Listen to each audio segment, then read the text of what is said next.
नमस्कार, the leader Hindi में आपका स्वागत है। मैं हूं आपके साथ अरना खान। बरेली के स्वतंत्रता संग्राम सेनानियों में बहुत ऐसे थे जो शायर भी थे। आज हम आपको बरेली के एक ऐसे ही स्वतंत्रता सेनानी के बारे में बताएंगे जो शायर भी थे और उनका शेर भी आपको सुनाएंगे। लेकिन इससे पहले एक नजर आज की बड़ी सुर्खियों पर। विधायक डीसी वर्मा के खिलाफ उनके ही समाज के लोगों ने वोट देने से किया इनकार। मीरगंज विधायक डॉक्टर डीसी वर्मा के खिलाफ उनके समाज के लोगों ने ही मोर्चा खोल दिया है। रविवार को शाही के एक बारात घर में अवंतीबाई लोधी महासभा का सम्मेलन हुआ। इसमें मुख्य प्रवक्ता स्वामी जय करुणानंद लोधी ने कहा कि विधायक ने अपने स्कूल में बैठक बुलाकर लोधी समाज के लोगों को अपशब्द कहे। समाज उन्हें इसका जवाब जरूर देगा।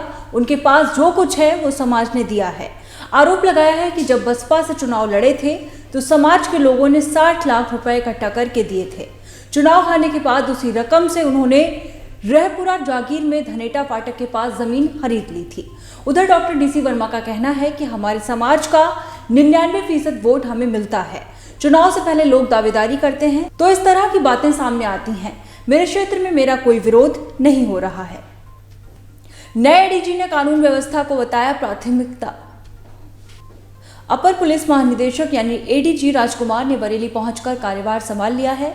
मीडिया से बातचीत में उन्होंने कानून व्यवस्था को पहली प्राथमिकता बताया। एडीजी 1995 बैच के आईपीएस हैं। उन्होंने बताया कि वो साल 2011-12 में बरेली डीआईजी और एसएसपी रहे हैं। इसके बाद वो सीबीसीआईडी में तैनात रहे और फिर केंद्रीय प्रतिनियुक्ति पर सीआरपीएफ में चले गए।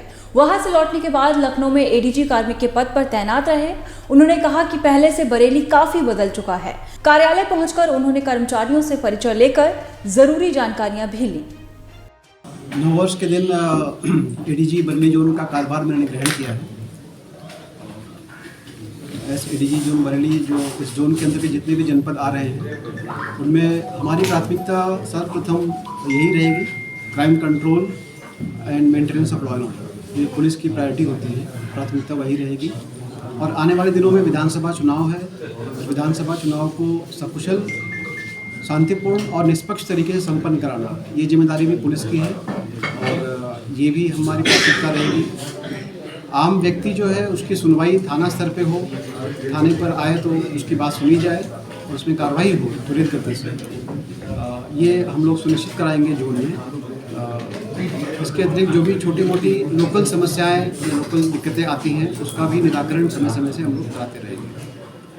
लेकिन मुख्य रूप से हमारा सबसे बड़ा चैलेंज इस समय पुलिस के सामने है, विधानसभा चुनाव है, उसको सकुशल संपन्न कराना और ऐसे तत्व जो चुनाव में गड़बड़ी कर सकते हैं उनके विरुद्ध, उनको चिन्हित कर उनके विरुद्ध विभिन्न एक्ट्स के तहत, गुंडा एक्ट, गैंगस्टर एक्ट और एनएसए के तहत कार्रवाई करना, जिससे कि चुनाव के समय कोई गड़बड़ी न हो सके और प्रत्येक व्यक्ति निर्भीक होकर के अपना मत का प्रयोग कर सके। 15 से 18 वर्ष के किशोरों को लगाई गई वैक्सीन।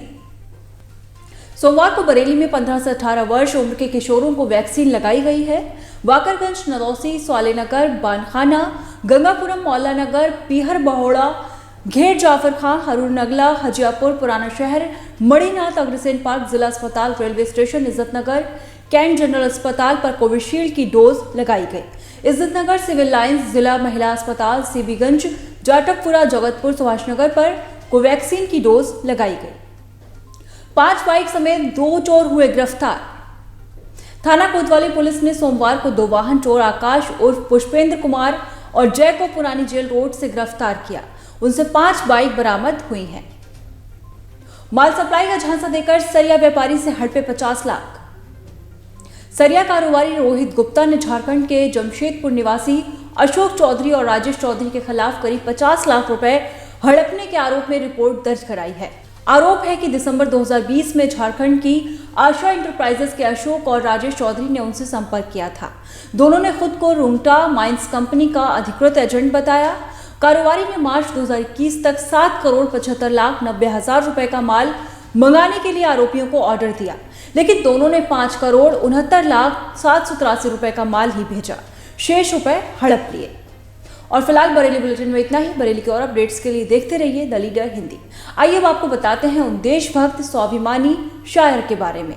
उनका नाम शिवराज बहादुर फलसफी था। वो अपनी पढ़ने की उम्र में ही स्वतंत्रता संग्राम से जुड़ गए थे।